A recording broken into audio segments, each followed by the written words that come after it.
Ladies and gentlemen, will you please welcome Megan Swigert.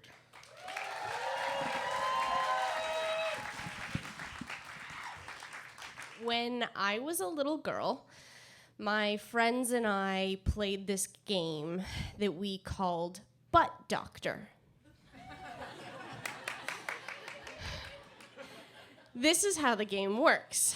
I know it sounds like there's going to be a lot of butts involved, but I'm going to be honest, it was a bunch of 4 to 5 year old girls, and what we were really interested in was vaginas.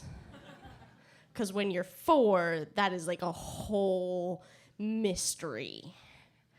And one person would be the doctor, and one person would be the patient, and the patient would lie on her back with her pants off and her legs open, and we would sort of look around, see what was going on down there. And I remember one day, I don't know why it was a night, one day I was at my friend's house and we were up on her top bunk and I was being the doctor and she was being the patient, and she had her legs open in front of me, and I was looking and I was like, oh, wait a second, time out? There is for realsies something going on down here. I know I'm playing doctor, but really you've got white specks everywhere. I don't know what this is.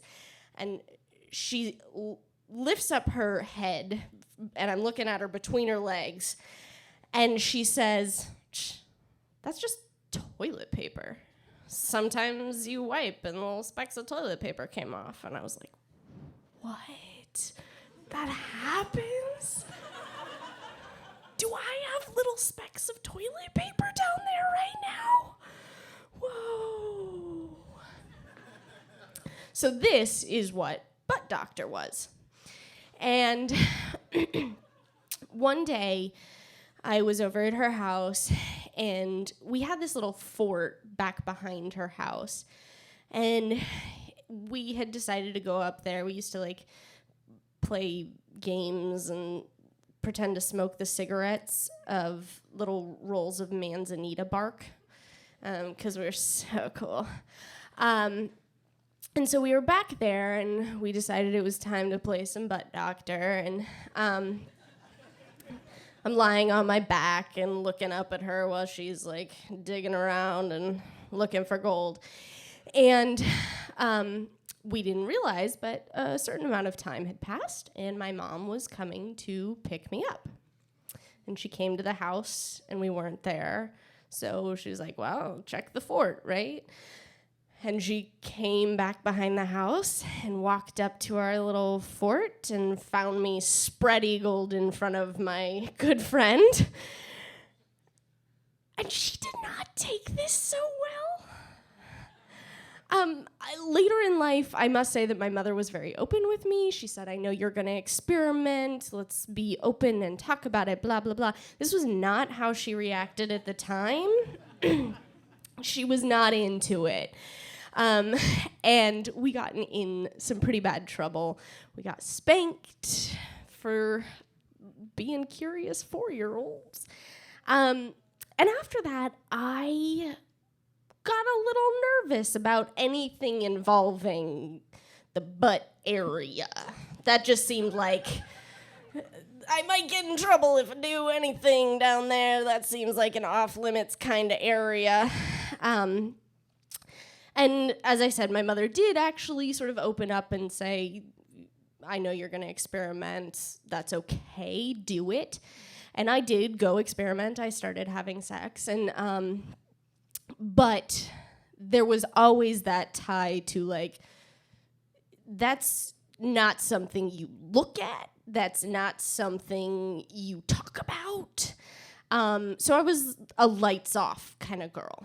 I had a 2-position repertoire, 3 if I was feeling a little risque, and I didn't like to think about my vagina. And in college, I had this friend. His name was Aaron, and he was on my improv team. And we had these late night rehearsals, and we'd be walking home after rehearsal at like 11:30 or something. We used to get into these really long, deep conversations. And one night we were walking home, and we got into some particularly deep conversation that couldn't end. And I parked my bike outside of his house, and we kept talking and talking, and we went up to his room and talked into the late night, and it became too late to go home. It was cold outside. I didn't want to bother walking home, so I spent the night.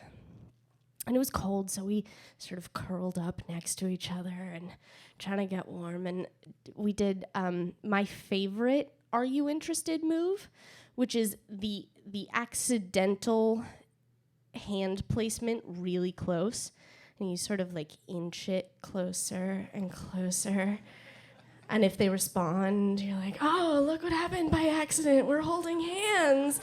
Did you mean to do that? You're totally trying to hold my hand. I don't know how that happened."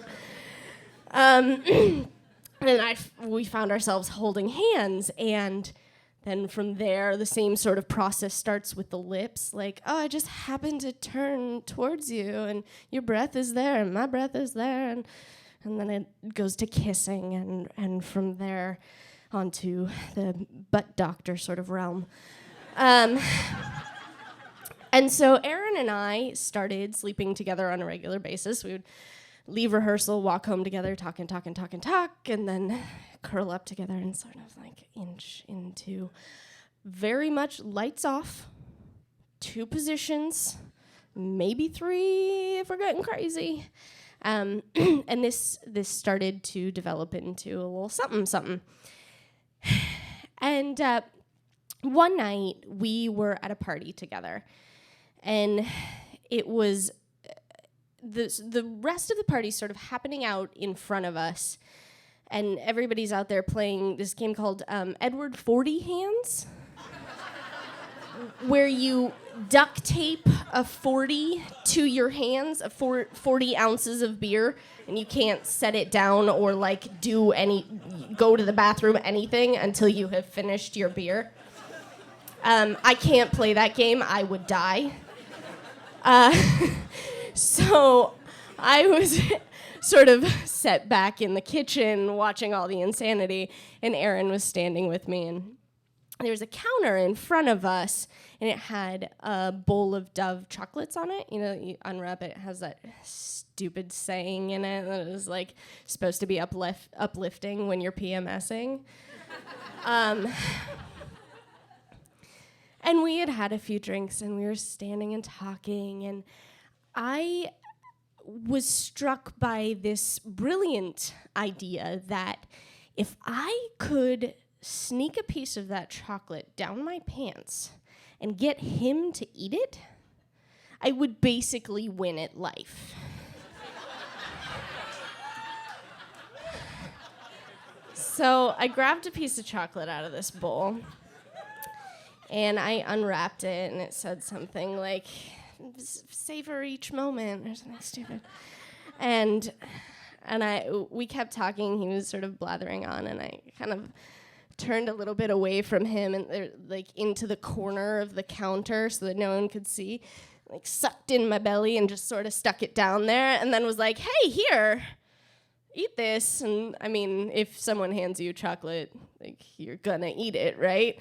So he ate this chocolate. I was like, "Yes, victory! You just ate my panty chocolate." And he was like, he didn't believe me. He was like, "What? No, this was not down your panties." And I was like, "Yes, it was." And he was like, "You can't pull that. Prove it." I was like, grabbed a piece of chocolate, unwrapped it. Every smile is a chance for something dumb.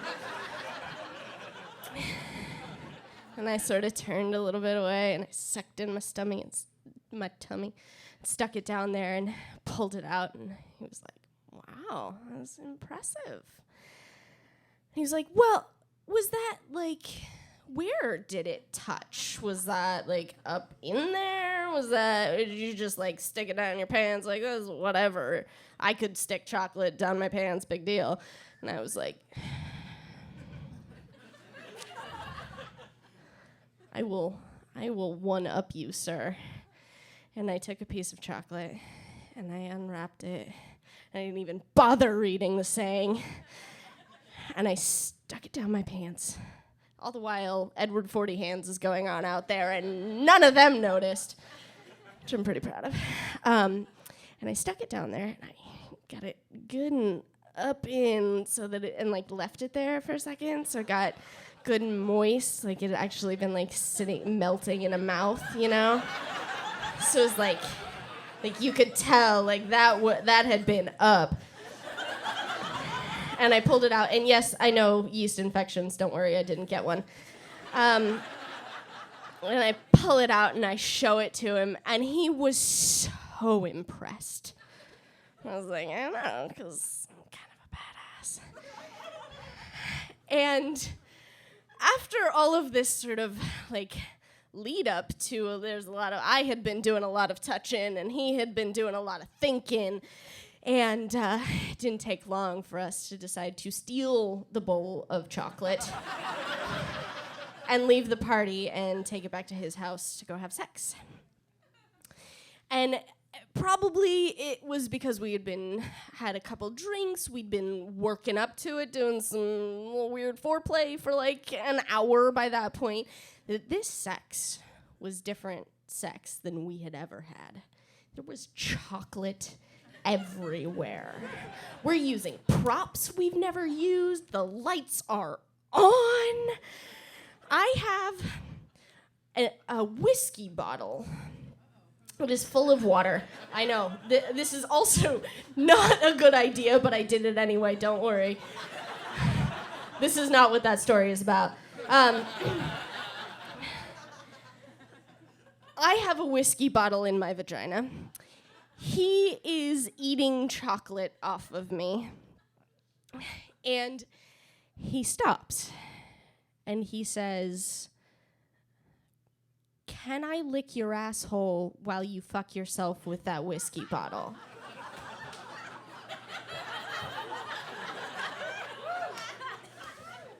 And I feel like I had already sort of taken lots of big steps outside of my two-position, lights-off sex repertoire.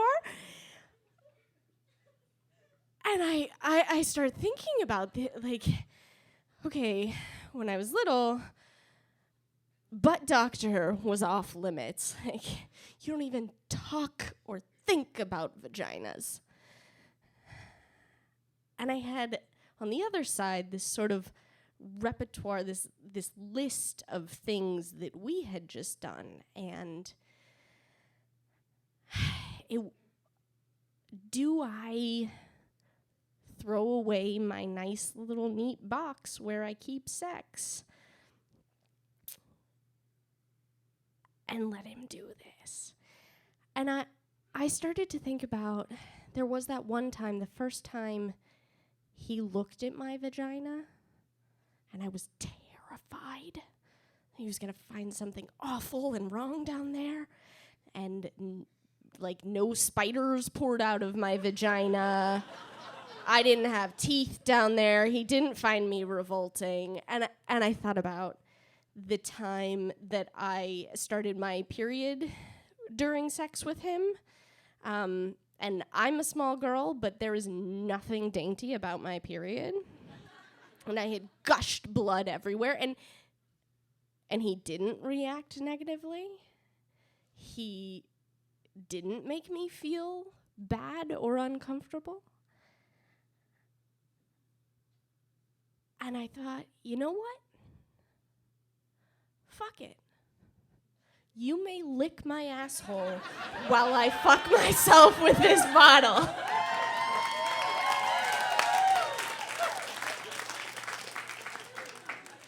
And I can't say that that's something that I go out of my way to pursue now. I did not suddenly jump on the rim job bandwagon. But what I did learn that night was that sex is not a bad or scary thing. And it's okay to have the lights on. And it's okay to do some crazy stuff. And I will always be really thankful to that boy for that night. Thank you.